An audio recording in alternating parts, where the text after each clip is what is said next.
Des larmes, des slogans forts et la diffusion de messages poignants pour témoigner de leur soutien envers Gaza.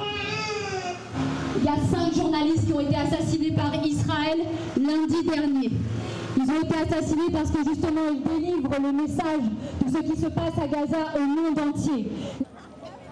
Vêtus de noir, les mains ensanglantées pour la plupart, une centaine de personnes répond à l'appel du collectif Réunion Palestine dans les rues de Saint-Denis. Je suis maman de 3 enfants et j'aimerais pas que mes enfants dans le futur me demandent qu'est-ce que j'ai fait pendant que ce qui se passe en Palestine. J'ai fait quoi ou j'étais où.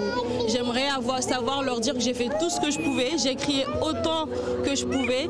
La symbolique, c'est le sang et le sang sur les mains qu'on a quand on ne fait rien. Il faut montrer que la Réunion peut être, ou est en partie au moins, solidaire de la Palestine, s'oppose à ce génocide effroyable. Je pense que c'est injuste, mais c'est très triste pour ce qui se passe là-bas. J'espère que Dieu va faire quelque chose pour eux. L'organisation exige un cessez-le-feu immédiat et des sanctions internationales pour, je cite, des crimes de guerre et crimes contre l'humanité. Je me dis qu'il n'y a rien qui fait que ce ne soit pas nous à leur place.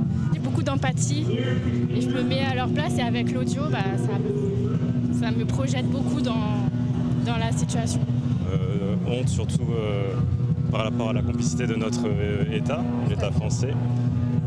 On sait qu'il y a des livraisons d'armes qui se sont faites à partir de la France, on sait qu'il y a des bateaux qui chargent des armes à Fos-sur-Mer qui partent d'ici.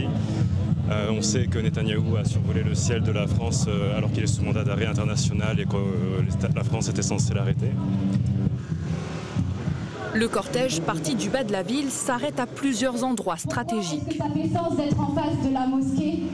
99% des Palestiniens de Gaza sont des musulmans et des musulmanes. Donc on va s'arrêter devant chez AXA, qui est une assurance qui a investi, je crois, à hauteur de 150 millions d'euros à travers 11 entreprises d'armement israéliennes. On va aussi s'arrêter devant McDonald's. Donc McDonald's qui s'est illustré au début du génocide en donnant des repas gratuits aux soldats et aux soldates de l'armée israélienne. Samedi prochain, le collectif Réunion Palestine se mobilisera devant le carrefour de la ZAC Kanabadi à Saint-Pierre pour un nouvel appel au boycott.